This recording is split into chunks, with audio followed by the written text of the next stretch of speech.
How do we help this guy get his body from being restricted and painful to moving better and feeling better? This is Dennis, and he says he can't sit without back pain. He said he broke his neck 6 years ago, and since then, he hasn't been able to sit in a chair longer than a couple of minutes. If that wasn't bad enough, he has incredible shoulder pain. The pain here in his right shoulder is an 8 out of 10.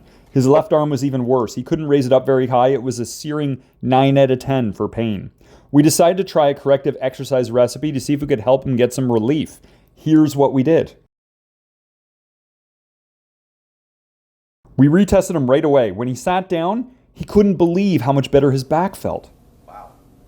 He can now sit longer so he can live his life better. And his right shoulder had improved dramatically. Also, do you remember how his left side was? Check out how much better he is now.